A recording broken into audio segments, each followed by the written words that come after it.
You're listening to Food Rebels, and welcome. This is the podcast that brings you brands, chefs and live on-air tastings. A show that's dedicated to the more rebellious side of the food world, where we celebrate the people who have challenged the status quo. We'll be giving you a peek behind the curtains and inside the minds of the people who are shaking up our food industry. You know me, I'm the show host, AJ Sharp, taste expert, food writer, great taste food judge, and of course, business owner.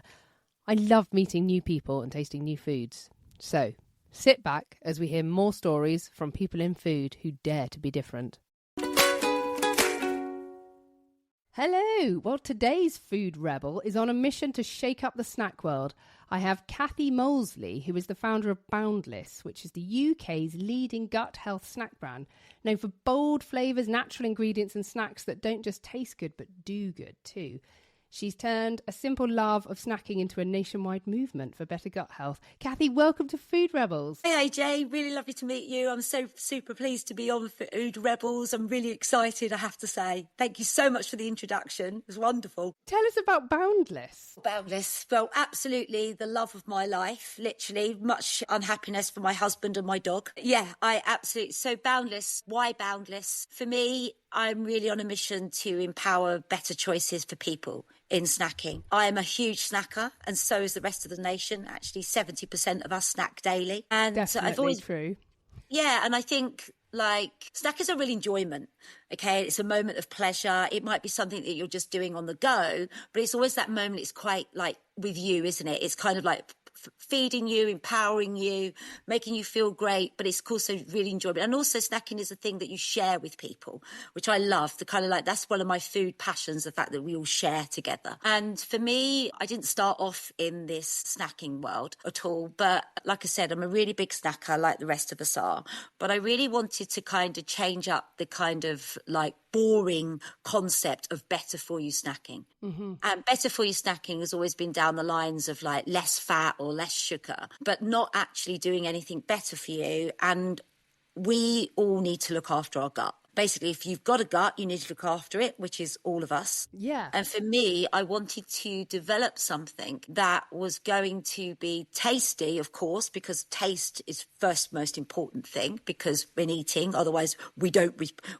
return to the same product if we don't enjoy what we're eating. But ultimately, that gives us function. And for me, the most important function is the gut. We talk a lot about our immune system, our mental health, wanting to sleep better, and all these products out there that can do lots of things like that. But ultimately, all of that comes from your gut. Okay, so tell me about gut. So what have you done with these snacks that is different to other snacks? Because it looks to me, these beautiful packs arrived. They look like crisps, really. Are they not crisps? Absolutely.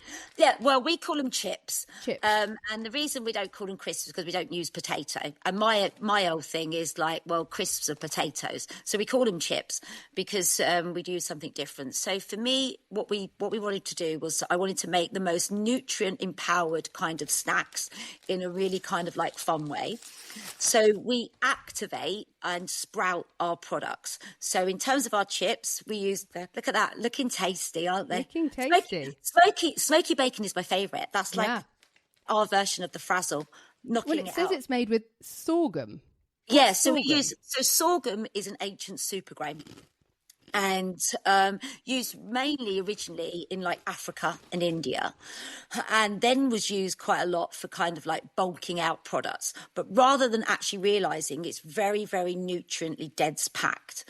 And also one of the great things about sorghum is it's a real sustainability grain in the sense it uses 90% less water than wheat. So it's really, really good for the world as a whole. So it's a grain, is it like a pea or a rice grain? No, when it grows, it looks a bit like sweet corn, but it's red in colour, but it's larger. It's larger than the sweet corn husk. Hence, these are slightly reddy. Yeah, they are. Well, yeah.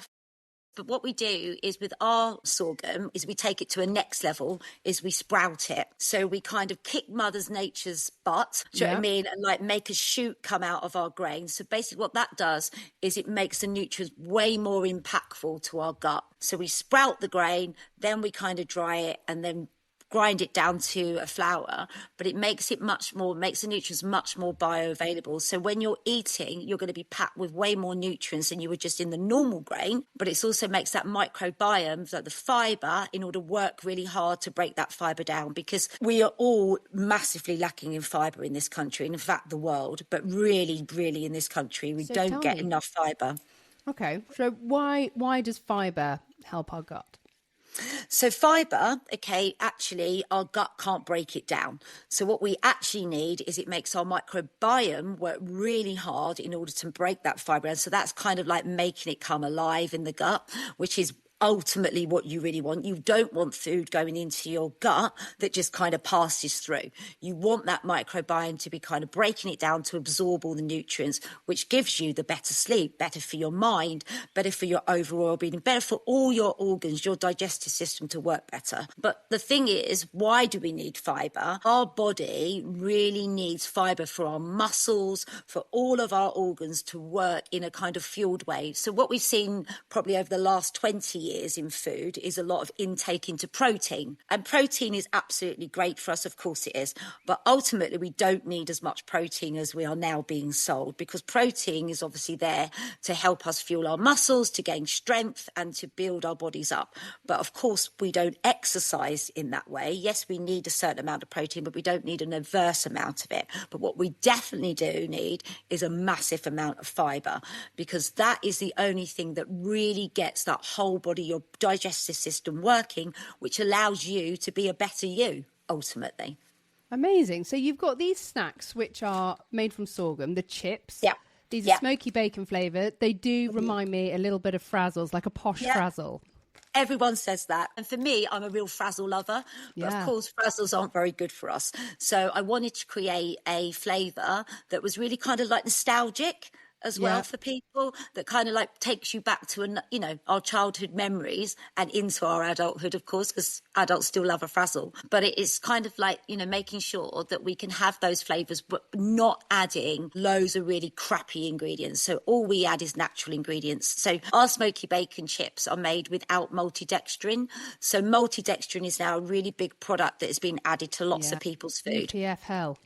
Yeah, UPF hell. And ultimately, maltodextrin is a really bad gut inhibitor. It's really bad for your gut. So what you're seeing is loads and loads of maltodextrin being added into products, because it allows snacking companies or food businesses to kind of come in line with like high fat, sugar, salt content, because it can make you taste salty and fatty without actually adding salt and fat. But maltodextrin, is a really bad product.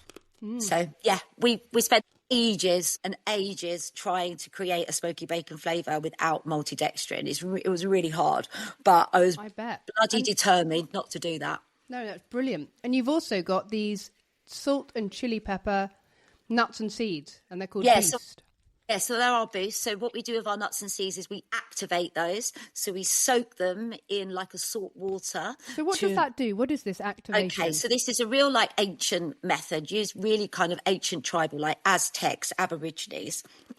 And basically what you do is you soak the nuts and salts in salt water. So they would have soaked them in. They're delicious, by the way. Thank you very much. Very addictive. Really We've been eating them ever since the samples arrived. I've been like, leave me some for the show. Well, they're meant to be giving you that boost, aren't they? And I think the thing is that what we do is we sort them, like I say, soak them in a salt water, and that draws out phytic acid. Phytic acid is an anti-nutrient. It's not going to harm you, but it's really bad for your gut. So what that does is it stops you from absorbing all the nutrients. So nuts and seeds, of course, they're really good for you. Absolutely. But your body works a lot harder to try and break them down because it's got phytic acid in. So by soaking it in saline, it draws out the phytic acid, allowing your gut to break down the nutrients that sit within those nuts and seeds far easier, and therefore your absorption is higher. Oh, that's brilliant. So you actually get all of the good, the proteins from the nuts and seeds. Yeah, you get all the protein, the fibre, you're getting all like the zinc, the magnesium, all of those things that are contained within the nuts and seeds as a core product. But ultimately what it's doing is it's allowing your gut to really absorb that, rather than just fight against the phytic acid that you're already taking in with the nuts and seeds, which is a natural component of nuts and seeds. That's fantastic. And where do you see people Quite using these? sciencey, isn't it? It's very sciencey, but it's interesting. Sciencey. Yeah, It's is. interesting. And one of the things you said, and it's something we've touched on the show before, but you talked about when your gut's healthy, your mind's healthy. Can you tell me a bit more about that?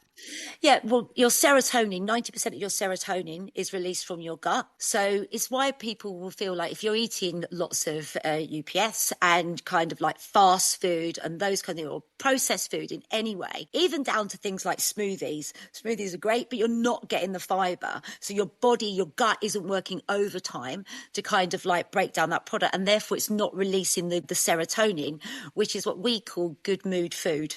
Do you know what I mean? It's kind of like, it's basically in your happy place is when your serotonin, and there's so much links now, the science between understanding your gut and your mental health. It's why obviously, you know, I think we have a really big problem across the world, but within the UK with like understanding nutritionally what we eat and thinking that something just because it says it's lower calories or it's got less fat or less sugar means it's going to be good for us. And that's not the case. We need to really take in things that are nutritionally, you know, enriching us and allowing our minds to work a lot more active, because your brain needs that serotonin in order to fuel your energy, to make you feel better about you just generally. And who doesn't want to feel good about them? Yeah, right? absolutely. Everybody does. So how many have you got in the range? Is it these two, the seed pack and the So chips? we got our seeds. So we got 4 flavours of our nuts and seeds, and we got 4 wow. flavours of our chips, which we feel is kind of like a good selection for people. I think the thing is, like, lots of small brands will try and like have like 20 in your range. And I think it's really important that you have like hero products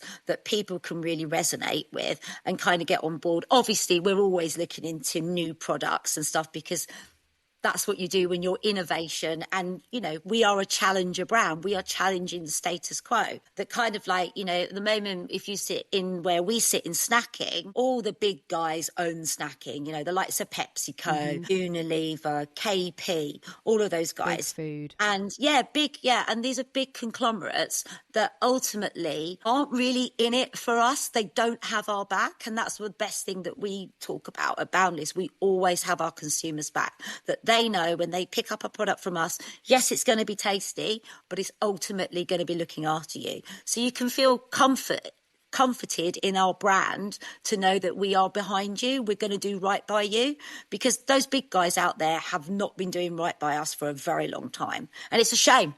But I think as consumers, we are really waking up to that now. We are being much more given so much more information to understand that, you know, these guys are just taking our money and are not looking after us in our health. Oh, my goodness. It's so true. There was a Panorama documentary just a week or so ago, and it was all about big food making baby food pouches and how they are just packed with stuff to make the baby addicted to the food and then choosing processed food in the future, because then they're really used to the taste of processed food. Yeah, because exactly, you think about it, like, absolutely, you think like your taste buds are being developed from get-go, okay, and they're obviously, you know, evolving as we're getting older. But the thing is, the more sugar and the more processed and the more, you know, salt, kind of like salt and everything else we're putting at the beginning, it's kind of like you don't get to taste real food. And you forget what real food is. And also, like, you know, the chewing process that we go through, you know, that starts your gut to kind of starts that microbiome to start to come alive. It starts to produce all the acid that is going to be used to break down that food. And then when it gets into your gut, it's just a liquid. And your body just cannot absorb in that way. And I know. I think baby food is quite an interesting, because I think there's some brands out there have really tried to challenge the space. But I think as they get bigger, they end up just in status quo and kind of like literally just kind of like, you know, fulfilling what the big corps are already doing, you know, and it's a real challenge to stay a challenger brand, I think. And I think that's what, like, as a consumer, I see my consumer hat, and then I see my hat as a founder of a challenger brand. And, you know, the constant fight you have of like making your food affordable. You're making your product affordable because you've got to, because price is really important to people, you know, and of course we live in a world that, you know, finance and convenience, and we live in a world that, you know, money's tight and it's understandable. We're all busy. We're all stretched. We're all doing probably too much. We're doing too much. We are. We never slow down, right? We just don't slow down. And I read the other day that we were only ever designed to know about the goings and the news of 150 people, that was sort of our community and our surrounding communities, we would know about 150 people and we would know their news. And now we watch global news. We are aware of everything across the whole world, and we literally can't take it. We cannot hold space for that amount of news and difficulty and horrible things going on. And it's overwhelming.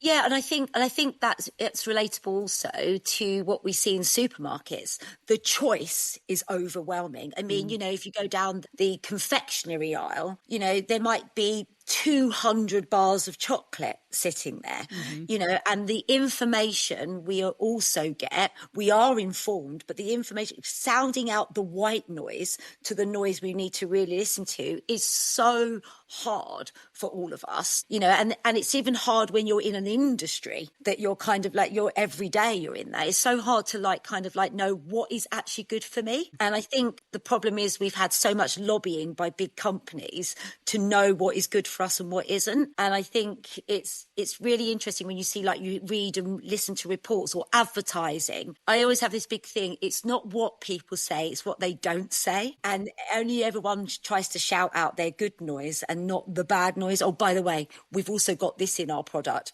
I came across a kombucha the other day, because obviously I love kombuchas and prebiotic sodas, and that's really, that side of the category is getting bigger and stuff, and it's great. And yeah, I saw a big company, a very, very big company, have launched a new kombucha. And you think, great, big corp, understanding kombuchas, rise, great for the gut. And they use kombucha powder, which is absolutely, completely and utterly pointless. Yeah. It's not fermented, doesn't do anything, but have jumped on a bandwagon that, so people think, I pick up kombucha, this is good for me because I know kombucha is, but without turning it around the back to understand, well, actually, that isn't even a live fermented product. It's absolutely pointless for me. I think we're going into this really kind of rebellious time of understanding what's sitting on the back of a label. Absolutely. I mean, I did the Zoe app in about March last year. Did you like it? I loved it? It was so fascinating. It told me I really can't tolerate sugar at all. And I have such a sweet tooth, but not anymore. Or I had such a sweet tooth. And I'm really good at processing fat. And it got me to move. So before I obviously knew about processed food, but hadn't really jumped right into it. And so to move over from a kind of, a low-fat butter in the fridge in a plastic packet, to a foil wrapped from our local dairy of whole butter. We've moved back so much to better blue for you. milk. We have, everything's a whole food. We have a Riverford box now. And they're great, aren't they, Riverford? It's changed everything. Like, weight started to just start dropping off me. And because your body's processing. And I think the Zoe app, I think the Zoe app is so interesting because it just shows that we are all so individual in how we break our food down. And I think that's a really big, important point, because we just all listen to, this is the way we're meant to do it. This is the way we're meant to do it, which I find really fascinating with how food is moving forward in terms of like really app-based eating, and how I feel like very much for Gen Z as well, like, the most informed generation of all time, is how we will really eat much more individually. And for me, that is based on your gut, your microbiome. You are born with your own individual microbiome when we are born, and then we start to mess about with it. We start to mess about with it by what we start to consume that is not actually individually right for us. And I think, I find it fascinating. I think it's going to be a really cool world going forward with food, I think. Yeah, same. And I find it fascinating how everyone, initially it was only a few people who were really into kind of understanding ultra-processed food. And I now just see it everywhere. The most unlikely people start up a conversation, or I see them kind of picking something up in the supermarket and going, oh God, no, process, UPF, and chucking it back on the shelf. And I think, I was not expecting this. It's everywhere. Everyone's talking about it. It's just so brilliant.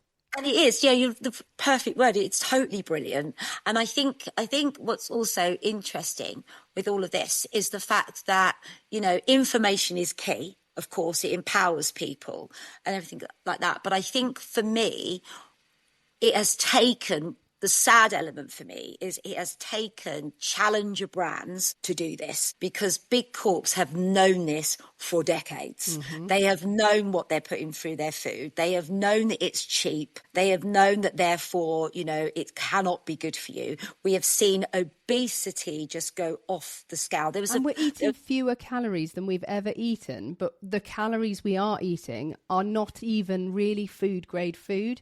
So we're having things like screen wash and plastic. We're literally eating plastic, and our body sees it and goes, I don't know what to do with that. So it stores it. Yeah. And that's why we are getting fatter and eating fewer calories. It makes no sense.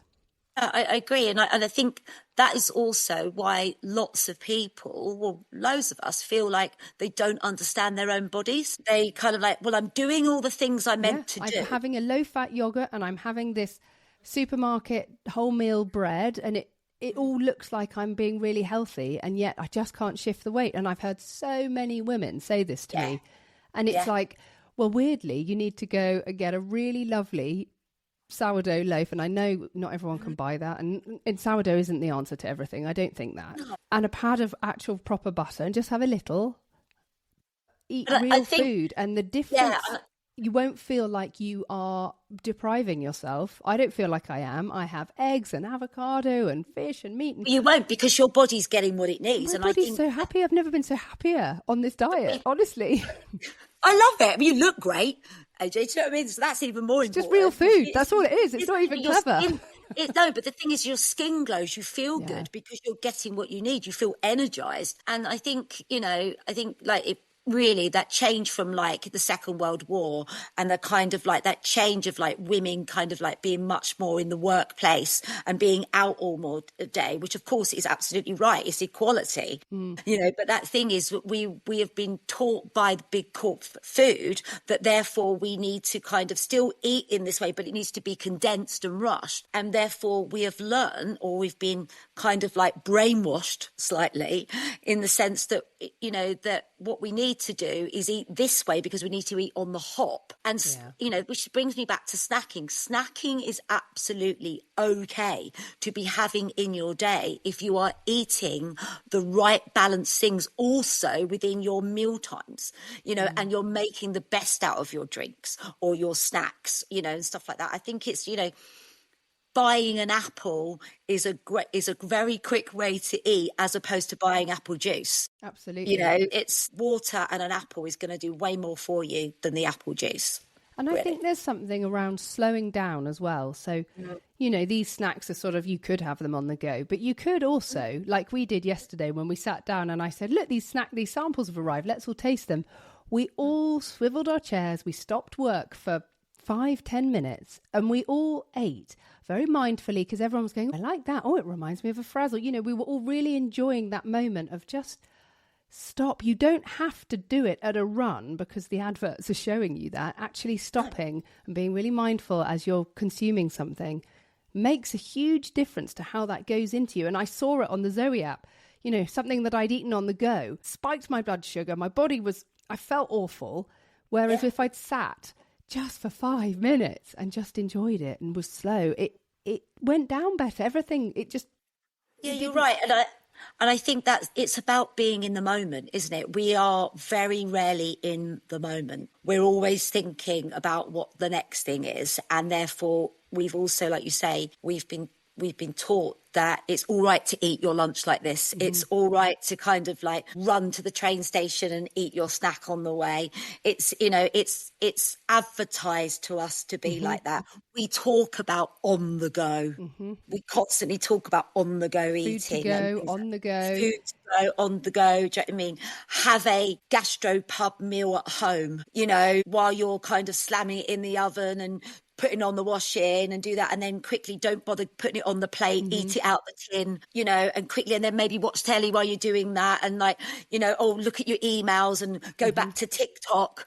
Nothing is very in the moment. And I'd like to feel that understanding of food and eating and mindfulness, which of course will be aided by what you're eating through your gut, is going to hopefully change our way of how we eat, which is going to be better for us as humans.